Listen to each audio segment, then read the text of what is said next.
Van 2 semanas de la guerra de Ucrania y ese conflicto que parecía tan lejano comienza a tener efectos en nuestro país. Y nuestra economía, por supuesto. Se anuncian aumentos significativos en los precios de la benzina en los próximos meses.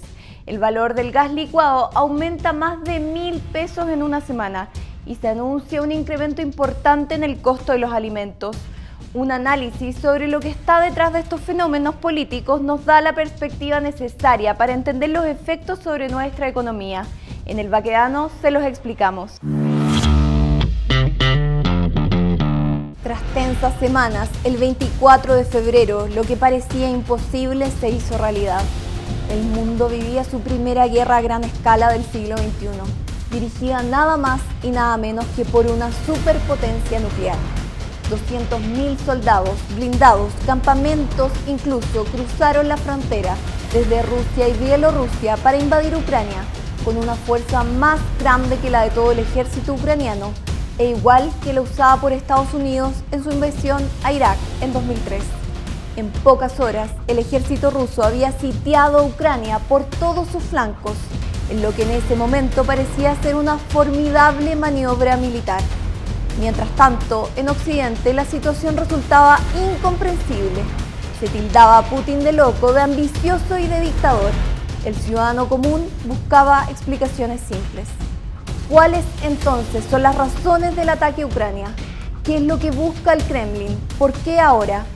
La respuesta, como casi todo en esta vida, es que no es tan simple.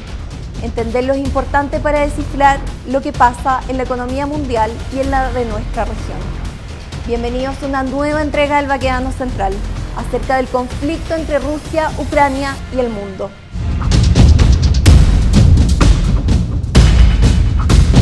Tras un análisis exhaustivo en el Baquedano, identificamos 3 tipos de razones: de defensa, económico-energéticas y demográficas. Vamos a ver a continuación las razones geoestratégicas. Se suele hablar de la historia común entre Rusia y Ucrania, lo que es cierto, pero es mucho más complejo de lo que suele decirse. De una u otra manera, Rusia, Ucrania y Bielorrusia han sido parte de una misma unidad política durante siglos, sea como parte de la Rusia imperial zarista, sea como parte de la Unión Soviética, una de las más formidables superpotencias militares que el mundo ha conocido, opuesta a los Estados Unidos, la superpotencia dominante tras el fin de la Segunda Guerra Mundial. Tras la caída de la Unión Soviética en 1991, se da paso a 15 repúblicas independientes que ya no dependen de Moscú. Hoy, Rusia sigue siendo el país más grande del mundo, pero cuenta con la mitad de la población que tenía la antigua Unión Soviética y una economía apenas más grande que la de España, un país con 1/3 de la población. Rusia, así, fue paulatinamente decayendo. Es importante conocer un poco más en detalle las grandes alianzas militares que han dominado el siglo XX.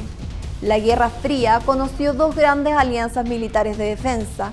En el oeste, la Organización del Tratado del Atlántico Norte, la OTAN por sus siglas en español, formada por Estados Unidos, Canadá y las potencias europeas. Y en el este, el Pacto de Varsovia, capitaneado por la Unión Soviética, más los estados socialistas del bloque del Este, Bulgaria, Checoslovaquia, Hungría, Polonia, la República Democrática Alemana y Rumania. Desde la perspectiva de Moscú, estos estados conformaban una poderosa barrera terrestre entre el actual territorio ruso y las potencias occidentales, especialmente en el norte, en el llamado Plano Europeo del Norte, que va desde los Países Bajos hasta los Montes Urales, abriéndose cada vez más hacia el territorio ruso. Sin el Pacto de Varsovia, Moscú se hace vulnerable. Hoy, Polonia y Checoslovaquia, Hungría y Rumania forman parte de la OTAN, y también las exrepúblicas soviéticas de Estonia, Letonia y Lituania en el Báltico. La OTAN se mueve hacia el este y Rusia se siente cada vez más amenazada, lo que es muy evidente en los distintos discursos del Kremlin. Con Bielorrusia como estado títere de Moscú, si Ucrania se convirtiese en miembro de la OTAN, el gran plano europeo estaría en manos de los enemigos de su Rusia, haciendo casi imposible su defensa por un frente de más de 2.300 kilómetros. Sería fácil una captura de la importante ciudad de Volgogrado, como casi ocurrió durante la Segunda Guerra Mundial, interrumpiendo así el valioso suministro ruso del gas proveniente del mar Caspio. Desde la óptica de Moscú, el dominio sobre Ucrania, o al menos su neutralidad, es esencial para su supervivencia, pero en realidad esto es solo el principio de las ambiciones de Vladimir Putin. Hay distintas razones energéticas también. A estas alturas, todos sabemos que Rusia es una superpotencia mundial de los recursos energéticos. Es el principal productor de petróleo y de gas natural del mundo, detrás de los Estados Unidos, además de poseer las mayores reservas de gas.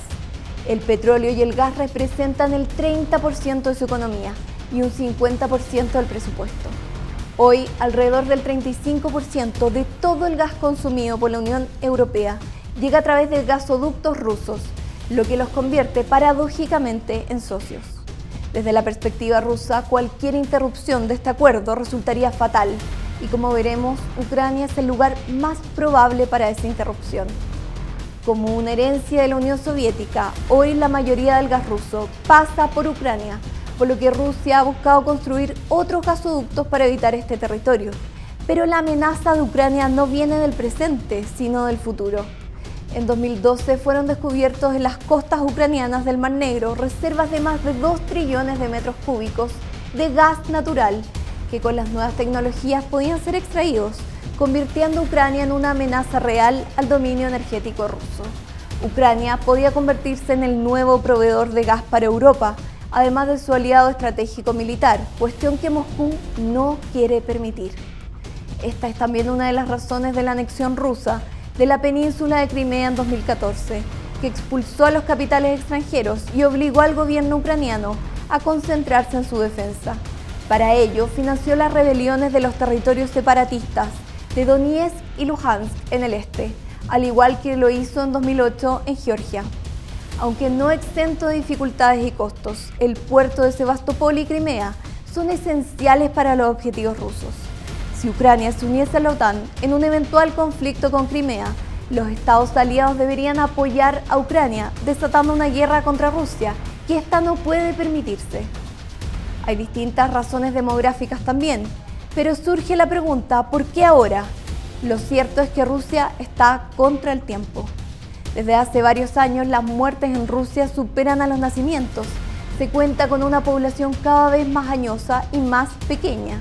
La tasa de fertilidad de Rusia ha sido una de las más bajas del mundo y tras la pandemia, este proceso solo se ha acentuado. Hoy por hoy, Rusia cuenta con 25 millones de hombres en condiciones de hacer servicio militar, número que disminuye dramáticamente cada año. Rusia sabe que mientras más espere para actuar sobre Ucrania, más difícil será en el futuro.